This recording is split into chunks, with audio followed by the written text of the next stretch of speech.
नमो नारायण श्रोतागण। भजन देवराहा बाबा चैनल आपका स्वागत करता है। हम यहाँ जिनके चमत्कारों की श्रृंखला लेकर आए हैं वे एक महान हठ योगी थे। सुपात्र देखकर वो हठ योग की 10 मुद्राएं सिखाते थे। योग विद्या पर उनका गहन ज्ञान था। ध्यान, योग, प्राणायाम, त्राटक, समाधि आदि पर वह गूढ़ विवेचन करते थे। उनका ज्ञान अनंत था, बिल्कुल उनके अनंत चमत्कारों की तरह।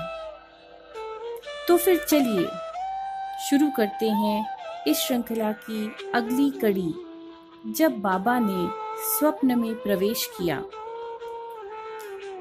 एक दिन बाबा के श्री चरणों में मंच के निकट पांडेय नर्मदेश्वर सहाय जी, जो कि एक ख्याति प्राप्त साहित्यकार और वकील ही नहीं वरन एकांत साधक भी थे, बैठे थे। अचानक बाबा ने प्रश्न किया, अरे भक्त, कुछ करते हो? नर्मदेश्वर सहाय परम योगी श्री श्यामाचरण लाहिड़ी महाशय की शिष्य परंपरा में श्री वनमाली बनर्जी जी से दीक्षित थे।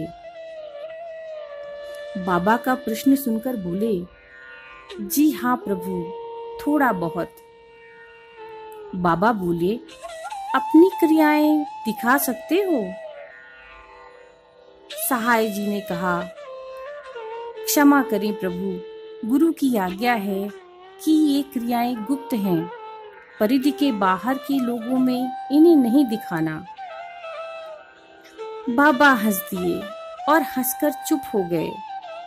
सहज ही और बातें होने लगी। कुछ देर बाद बाबा ने प्रसाद देकर सबकी छुट्टी कर दी।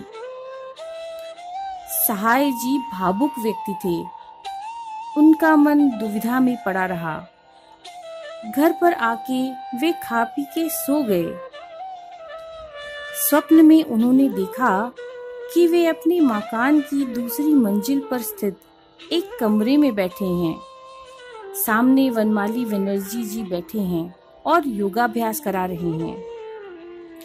इसी बीच स्वप्न में ही सहाय जी के पुत्र ने आकर सूचना दी कि एक महात्मा पधारे हैं। बनर्जी साहब ने कहा, सादर लिवा लाओ। थोड़ी देर बाद देवराहा बाबा ऊपर आए।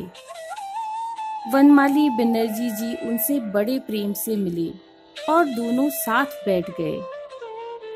सहाय जी की योग क्रिया थोड़ी देर के लिए रुक गई। वे दुविधा में पड़े रहे। इसी समय उनके गुरुदेव बनर्जी साहब ने कहा, अरे रुके क्यों हो? तुम दिखाओ, इनमें और मुझ में कोई भेद न समझना। गुरुदेव की आज्ञा से सभी क्रियाओं की पुनरावृत्ति सहाय जी ने की। क्रिया समाप्त होते ही उनकी नींद खुल गई। सहाय जी स्वप्न का मर्म समझ गए। उन्हें बड़ा मानसिक क्लेश हुआ। देवराहा बाबा को उन्होंने परिधि के बाहर क्यों माना? फिर तो उन्हें नींद नहीं आई। वे प्रातः ही उद्विग्न मन से देवराहा बाबा के पास जाकर उपस्थित हुए। बाबा स्नान करके कुश की आसनी लपेटे बड़ी तेजी से गंगा की धारा से निकले और मंच पर चढ़ गए। थोड़ी देर बाद कुटिया से बाहर आए। सहाय जी ने साश्रुनयन निवेदन किया, महाराज मुझे क्षमा करें, कृपा याचना के लिए आया हूँ, मुझसे बहुत बड़ा अपराध हुआ। बाबा बोले, अरे भक्त, इस प्रकार चंचल क्यों होते हो?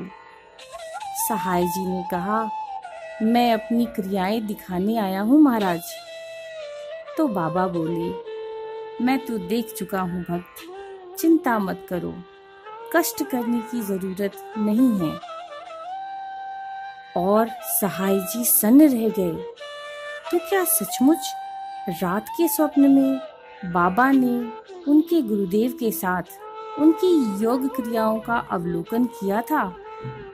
तभी तो मुस्कान के साथ उन्होंने कह दिया, मैं तो देख चुका हूँ। देवराहा बाबा के चरणों में सादर नमन के साथ समर्पित इस श्रृंखला की ये कड़ी।